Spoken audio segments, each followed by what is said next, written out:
বলো প্রথম দিন কি কি শিখলে তুমি? আজকে শিখলাম গিয়ার কি করে দিতে হয়, কি করে নিউট্রালে রাখতে হয়, নিউট্রাল থেকে করে চেঞ্জ করতে হয়, কখন ক্লাচ ধরতে হয়, কখন ক্লাচ ছাড়তে হয়, যেটা কিনা সবথেকে বেশি বাইরে লেখা নেয়।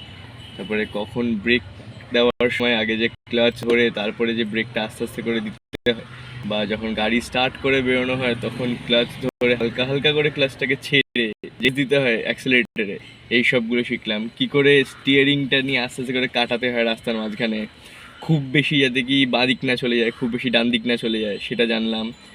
তো এই সবই শিখলাম, খুব ভালো লাগলো। ঠিক আছে, প্রথম দিন কোনো ভয় লাগেনি, না, খুব ভয় সুন্দরভাবে লাগেনি। শিখতে পারলে, একদম একদম। মনে হচ্ছে শিখতে পারবে, তাই তো? হ্যাঁ, কনফিডেন্স পেয়ে গেছি, মনে হচ্ছে এবার আচ্ছা, শিখে যাবো। জীবনে প্রথম স্টিয়ারিং ধরেছো আজকে। প্রথমবার আজকে স্টিয়ারিং করলাম।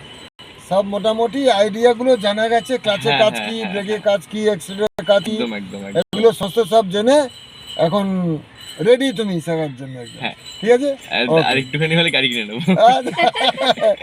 ভালো করে শেখো আগে, তারপরে আমরা বলে দেবো কখন কিনবে। একদম ঠিক আছে, একদম একদম। Okay, thank you. Thank you.